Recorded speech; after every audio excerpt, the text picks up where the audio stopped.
Yeah. So today I have with me, coming directly from Switzerland, John. How are you doing? Hey, I'm fine, and you, Dario? How are you? I'm very well. We are just a very few days away from the rehearsals. How are you feeling? So you must be preparing everything for the trip. So I'm quite happy because I was waiting for that moment since now a year and a Yeah, half. So I'm really happy to go on Rotterdam. I mean, I hope without any problem because if yeah. I'm positive, then I need to use the live on tape, and that would be really sad. But I really hope that everything will be okay to go to Rotterdam, and I'm also really excited and impassioned. I cannot honestly realize that the rehearsals are really, uh, are almost there. Yeah, it's like four Uh, days away for you, right? You rehearse on so Tuesday, I believe. I don't know. Yeah, I think so. I think so. So for me, it's like quite. It's still like not possible. I mean, Yeah, I will really realize that when I will be on stage. I will be like, oh, I'm doing Eurovision for real. Oh yeah. my God, what's Like happening? 2 years later, like Yeah, you've been waiting exactly. 2 years for this. Yeah, exactly. So I wanted to talk a little bit about you again, so our audience can know you a little bit more, because you were born Yeah. in Prague in Switzerland, but your family, well, your father is a Kosovo Albanian and your mother is Albanian. So how was to grow in Switzerland, but with all the Albanian background? And how did it Uh, affect you growing up? Actually, I was born and raised here with pleasure and love, and so it was cool. And I because I started really earlier. Early to sing. I always had like the respect of the other students, like of the other classmates. So they were always like, and even when I went to the secondary school, like nobody wanted to speak with me because they were too Oh, intimidated. They were like, oh, that's the man from the newspaper. And they were like, so they couldn't really speak with me. But I mean, so I never was really, you know, I wasn't bullied on school at school or something like this. The only problem I had was like that my name is GJON and it's not like a Swiss yeah. way to write that name. So they were like, where are you from? And I was like, from here. And they were like, no, because your name is not from here.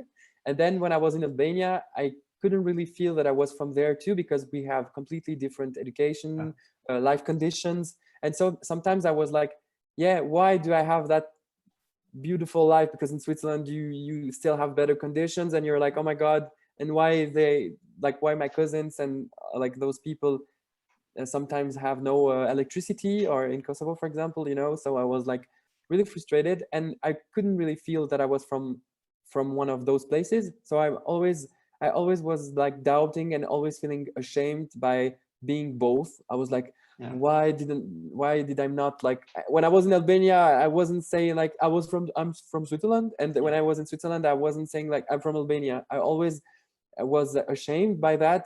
And now, I mean, it took me so much time to realize that I have the right to be a puzzle, and Yeah. to have like pieces from Albania, pieces from Kosovo, and pieces from Switzerland. And I also realized that I never had the feeling and the need to know where I was from, but everybody wanted to know where I was from. Where are you from? Like, and you have to decide. And all everybody was telling me you have to decide, and I was like, and I never needed to decide. And I mean, now I'm really feeling that I'm from everywhere and from nowhere at the same time. But and since I realized that, I really like embrace my Albanian roots, and I really like. I'm proud of being Albanian. I'm proud of being Switzerland, also from everywhere. I mean, and I also think that everyone is a puzzles, and they like just um, becoming pieces by pieces after the experiences they lived. Uh, Also, when they go to, I mean, when they traveling, when they meet new people, how can people can change you, how experiences like traveling can change you. So I really think that uh, we just are people that are constantly changing, and that we are from nowhere. And I realized that also because my grandfather, actually, he was born after his brother's death, and so he couldn't be registered. so they took the passport of his brother and he gave him to him. Oh, And so he doesn't know exactly when he was born, and he's oh like, wow. I don't know when I was born, but I don't care. I can be happy and I can speak and Yeah. can leave. I can, and and I really realized that at that moment that, I mean, at least it's just some papers and it's just like some, and it's like, it depends how many importance you give to them, because like people, for example, some people like to lie about their age, they like to look younger because it's not important for them, and sometimes people are like, I'm 23 years old and 1 month and 3 days, and some others are like super super for them it's super important to know exactly when are they born. So I mean, it's really like, what do you need? And I really understood lately that I didn't need to know where I was from, and also now that's why I'm proud to be a puzzle. And oh my god, what a long answer. No, don't worry. And do you feel it affected, like all this multiculturality? It affected Yeah, somehow in your way of singing or the way you express yourself through music? completely, and especially lately. I mean, since the 3 or 4 years also, I'm really making now music with my roots, with everything I've got from what I learned. Also, for example, church music. Also, for example, classical music. Also, pop music, rock music, because I'm in a band and they like also rock music. So we're trying sometimes things like, and for me it's really important to have all of those colors so you can really build yourself and build your own artistical word. And uh, that's why I think people also like my voice and like my style, because they are like, yeah, you have a different voice, and because I'm sure that they understand that I have different colors. I'm not the best singer at all, I know that, but I'm just trying to be unique in my way to show the colors I have. And I mean, when I say colors, I am meaning of those pieces Yeah. of puzzles. And yeah, I'm just trying to stay me, and I'm so happy that people support me. That's nice. And when you were a kid, you participated already, like with 12 years old, in Got Talent Albania, where you finished third.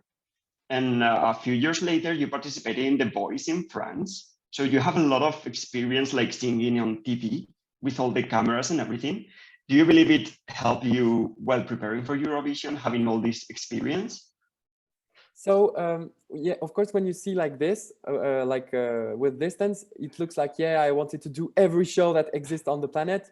But actually, so when I start singing, and my grandfather then applied me in a TV show in Albania, then Albanians Got Talent saw me in that show, so they invited me to make like the first season of Albanians Got Talent, and then I finished at the third place. And then France Got Talent saw me in that show, so they invited me, and then Switzerland did the same. And so I mean, I received other invitation, but I said at 13 years old, okay, now I need to stop, I need to Yeah. focus on my studies.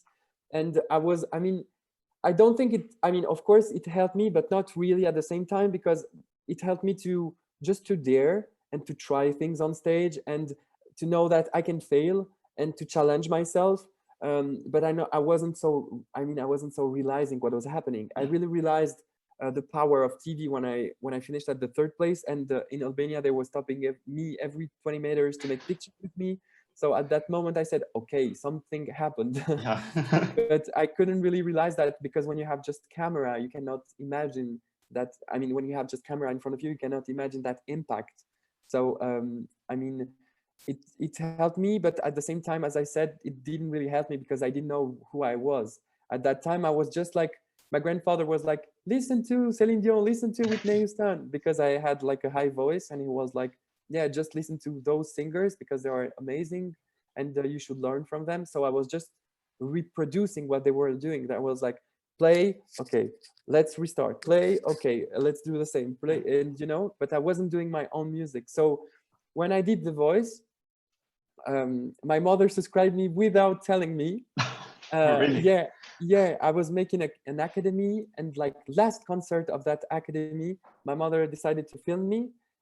because I told her I'm gonna stop my studies, and also because I told her now I want to make music. And she told me, "Oh, that's not a good decision. I don't want that." She was really scared, you know, of course, as a parent. And so she wanted to support me, but without telling me, you know, like she wanted to support me, but not say, "Hey, I'm happy that you stopped your Yeah. studies and that you're making music." But still, she wanted to help me in a way. So she did it like she's applied for me without telling me. So they called me, and I was like, okay, should I do that? Because I was scared to lose everything I built with my band and with like alone. So I was like, again, TV shows, I'm scared. Okay, let's do it. And then I did it. And I'm so happy because then Alios saw me in that show and then invited me. So a Swiss duet invited me in Switzerland in a writing, in songwriting camp. And then they told me when I arrived that it was for Eurovision. I was like, oh no, another show. And then I really informed myself about Eurovision, and I thought, okay, that's a crazy project. Okay, maybe let's try. And also because I love to challenge myself and to try things. But the problem is like if I fail from really high because you know like there are crazy shows all the time, and especially Eurovision. And so yeah, then it happened what happened with Répondez-moi and Yeah. then everything. But so I really think that I learned a lot of things, especially in the voice, because that was an experience that I did with plenty of conscient. I mean, I Yeah. did it consciously and not just like in a naive way. I was really interested to understand what was happening, like how to work with the camera, and also I worked with crazy people, like for example the choreographer of Madonna or of Mylène Farmer, a really famous singer in France.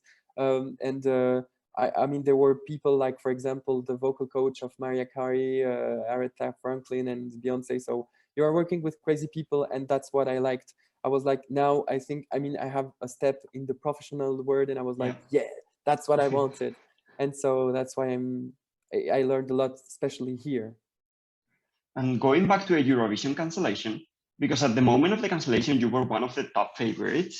You were like top 3 on the betting odds, and a lot of people thought you could win. Do you think it affected you, especially because you were one of the favorites? Or did you like rationalize everything? No, I think I was. I mean, even if I wasn't a favorite in the favorite, I would be super affected because there are people who worked behind the song, Yeah. like Alios, as I said, like Sacha Jean-Baptiste, with who I worked about the staging, like Janine Piguet, who was the director of my video. So for me, it was special because I really had the feeling that everything falls down. I mean, um, it's I mean, I don't want to collaborate to compare that to this, but you know, it's like you want, like it's like you have a baby, but finally you don't, like Yeah. it's like it doesn't go out, and you're like, oh, and it's weird because you have work on a project, you have prepared that project for months, and then when it has to be released, you have the feeling that you couldn't go to the end of the process. And Yeah. also, especially when journalists are asking me, yeah, how is it to live again the Eurovision experience? I'm not living again the Eurovision experience. I mean, I'm just leaving the Eurovision experience for the first time, because for me, Eurovision means those 4 hours of light, crazy camera angles, like crazy props and crazy colors, and you know, like those. This is Eurovision for me. And releasing a song and a video, for me, it's a normal process for every artist. But still, so I was frustrated when it was cancelled, and that's why I wanted to come back. But like also my delegation speeded up to ask me, because they were like they were afraid that I was about to go in another country, Yeah. and I was I like, mean, no. you were one of the favorites. Like, I think people were sure that you were going to be selected again. Like, people loved I you don't. and your song, so it was a I safe mean, bet. you know, but I'm super happy because, as I said, I'm just trying to make everything. I mean, and especially the first time, everything was so Yeah. local. I mean, I work with Alios. There are Swiss duets. They are not especially making crazy Eurovision songs. I mean, they are just like, they tried. They wanted to try it with me. I was like, let's try. We Yeah. tried together, and then when we did the video, I was like, I want to see my the people I love, and the people that surrounds me in my life. So in the video, you see my grandmother, my father, my mother, my brother, my friends, my theater teacher in Répondez-moi. And so that was really important for me to have like those people I know and those people around me, and not just paying actors to be here, you know, like just having to stay local and to see to show who who are the people around me. And then you know, when it was canceled, as I said, it was kind of frustration, but not just because I wasn't the favorite, as I said, but when I had to come back, that was a real question, because how can you surprise another time people when you have already surprised them? That was the only problem for me. And I was like, yeah, but as I said, I spoke with my delegation and I wanted to do that. I wanted to go to the end of the process because I wanted to leave that moment on stage. So I really hope I will leave that moment without any problem, because I don't want to send the live on tape. I really want to leave that moment, and I hope everything will be all right. Yeah, sure. And going back to both of your songs, because Switzerland is a country with 4 official languages. You have Italian, French, German, and Romance, but it almost always sings in English these last years. The last time someone sang in French, it was in 2010, until you came. Why do you think that happens? And did you make a conscious decision to sing in French, or that's just how you composed the song and it happened to be in French? So we did Répondez-moi in French, so that was clearly, that would be clearly in French, also because I love the lyric we did with Xavier Michel and Alizé Oswald, so Años together. And when I had to come back with a new song, we first did Ground Zero, first song of the first camp, and Ground Zero was written with Nina Sempermans from Belgium, a crazy author, composer, and also Walter Hardy, a crazy producer from Netherlands. So I really wanted to, I mean, when we worked together, Nina said Ground Zero, and I was like, oh, that's a crazy concept. I really like that. But we don't have that expression in French, so that's why I didn't know what was that expression. And when I saw that it was like, it sounds like the zero, like the end of everything, but also where you can rebuild everything, because it's like the center of the explosion. First, it was the center of an atomic explosion, and then with the 11th of September 2001, it wasn't just like atomic explosion, but explosion in general. And so I really thought that it was a really cruel expression, and at the same time, it has that beauty because it means that you can rebuild everything on it. And so I was like, okay. So we first wrote that lyric in English, and then I just wanted to have that possibility to interpretate that song in French, because I mean, just to try. And so that's why I took again Xavier from Alios. I have like a little piece of last year, this year again, and we translated the lyric, and it became Tout l'univers. And yeah, for me, it was really like important to have that possibility to sing in French, because I know that also in English, I think that I have maybe better voice effect and things that I can play with. But I really thought that in French, I had that possibility to interpretate that song just a step further than just in English. So that's why I wanted to keep the French. And I'm happy because the jury clearly decided that the French was better than the English. And so yeah, I think it's really an interpretation thing, because when it was recorded, they preferred the English version than the French, but when I sang it on live, they prefer the French version. So it means like my interpretation, how I sing it in live, is more powerful than in English. And I really think that it was a good choice, because also it's my native language. It represents me a lot. And also just for the contest, I mean, it's not the reason why I choose French, but also just with the contest, I mean, I'm representing Switzerland, and French is a national language. So, I mean, for me, it has an advantage on the English. Yeah. But the last time Switzerland won, it was in French. So, yeah. Also, yeah, it was a long time ago, so different vibes. It was a long time ago. But if, for example, if you win this year, you will be sharing that with Celine Dion. Every time people talk about Eurovision winners from Switzerland, it will be Celine Dion and Young Steers. Like, you will have a Oh strong my connection God. with her. So I that would be hope, oh pretty my God, amazing. that would be crazily amazing. I mean, Yeah. I hope that, and I hope that maybe if I win, will make her writing to me like, hey, congrats. Yeah. And I will be like, It would be, "Ah!" yeah. Yeah, yeah, And that's so about crazy. the staging, we know that Sacha Jean-Baptiste is going to do again your staging. Yeah. And she's known for repeating some elements. Like she usually does like very quick camera cuts. She usually adds some visual effects on top. She plays a lot with lighting and shadows. So that's what we can expect from your staging, or you are going to be like more out of the box and something new that she hasn't done before. That's a really good analysis. Wow. Congrats. You have a great eye. Yeah, I mean that's why also I choose her because I really think that she is really intelligent when she proceed with everything. I mean she has that super arty side and also that super geek side of like Yeah. knowing exactly how to configure the lightning and also like the camera exactly centimeter per centimeter. So she's really talented, and that's why I wanted to work with her. And also, I saw what she did with Christian Kostov, like the fact that she's really like working in special effect Yeah. on the screen, and also for me like honestly for me like that was amazing like with Luca Heni, the fact It that is. she tried different formats. I mean when you're looking at a show for 4 hours, like that's the best idea you can have to just make remember someone Yeah. a performance because it's different completely in another format. So you're like, oh my God, what's happening? And he And finished second, so it was completely worth it.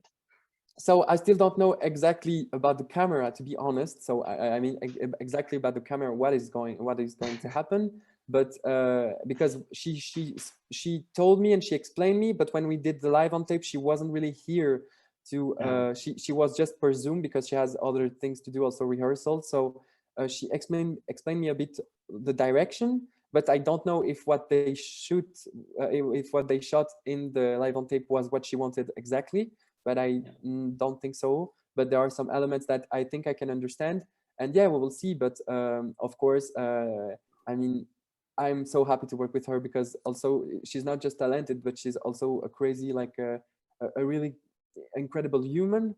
And I love the way she treats her artist, and also the way she treats people in general. And yeah, she knows what she wants, and also I really also said what I wanted, what I didn't want Yeah. it, and I'm happy because she always respected me. And so I don't want to make too many hopes to people, I mean expectation.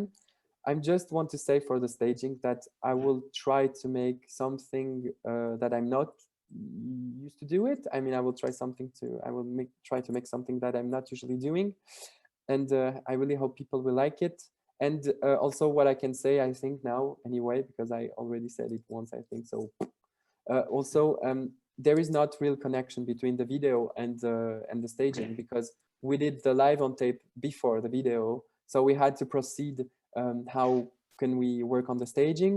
And actually, when we did the video, we had two possibilities to change everything on the staging or to keep what we had, but so not in the vibe of the video. And I was like, let's just keep what we have, because also I like to take risks, of course, but I don't want to take risks for nothing. And also we were working on it. I was super proud of what we had, so I didn't want to change everything. So I was like, okay, let's just keep what we have. And also, I mean, we didn't spoke about that. Sasha didn't tell me, hey, your video is incredible, so let's change everything, or do you want to still keep the same? I mean, I wanted to keep the same, and so yeah. Yeah. So we have a joke in our forum with Sacha staging, because she always does like several stagings each year. So we talk about how she has like the regular pack, which is for songs that don't end up placing very high. And then she has like the premium pack that she does with the favorites. Oh my God. So did you get the premium pack from Sacha, or? Oh my God. I mean, I hope so. I hope so. I hope I have the premium pack, but I mean, I didn't see the other performances. But anyway, I mean, I'm happy with what we did, and we will see. it's just like frustrating because I've been trying to reach her to rehearse with her, but I know she's really busy, and so it's a bit the same for me. It's busy, I'm busy also, so I really hope that we will have time to really how can I say, rehearse again, because I'm not so sure and confident, and I need to be sure of what I will.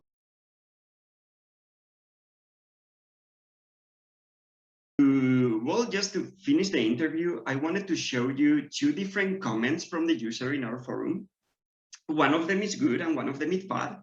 So you can react to them and tell them just whatever you want. I just hope that the bad comments is not the one I'm thinking of. Yeah. No, Let's go. not that bad. Let's go. No. Which one do you want to begin with? The good one or the bad one? So I have to choose between one of those, or I no. Well, I will show you both, but which one do you want first? Let's first try with the positive one. The positive one. Okay, so the positive one is this one right here you're seeing. I will translate it to you. So it says, I was on the verge of a nervous breakdown, but I am very happy. I love it. That last chorus live is going to be incredible. The Swiss delegation better give Sacha all the money so she can design an amazing staging, as she usually does with this type of songs. So cool. And I loved also the pictures from Shining with the two twins. Oh yeah, and she also has like her profile picture. It's yours. I don't know if you noticed that. Oh no, I didn't saw that. So you see the one on the left, that's you. Oh my god. she really loves your song. Oh my god. So that's crazy. Okay. Oh my god. So, and the bad one now. Let's go. Now the bad one. That's the interesting one. So the bad one is this one, and it says, so as I was expecting, I don't understand the adoration everyone has for this man and his songs. I didn't like last year's songs and I don't like this year's. I think they are quite random and his voice is annoying. That's also, I mean, that's cool because he says, I think, and he says really his opinion, and that's cool. Yeah. And I really love that. I mean, I love when people, it's normal that you cannot love everyone first. And also, you know, you have that, I mean, I don't know if it happens to you, but I mean, I'm sure, because I mean, I know that it doesn't just happen to me, but sometimes I'm really believing to kind of energies. And sometimes I know that when I see someone, okay, I'm like, I'm not gonna have a good relation with that person, you know. And sometimes you're like, oh, I don't know that person, but I know I love that person already, you know. It's like, and so I think it's also a question of connection. And I'm happy also that people don't like me, because it means that I'm trying to make things, and I'm trying to be different. And it's not like just making radio music that goes everywhere, and the people are like, yeah, it's good, and then you cannot say something bad, because then I mean, the person is so perfect. I mean, and what can you change?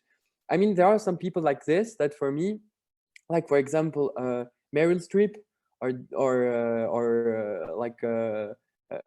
like, you know, or like in the singers, or for example Beyonce. There are some artists like those that I mean, they are so good that how can they know when they do something bad? Because they are always making good things. But I mean, personally, because they have also different expectation. I'm sure that Beyonce has different expectation than we when we listen to her concert or something like this, you know.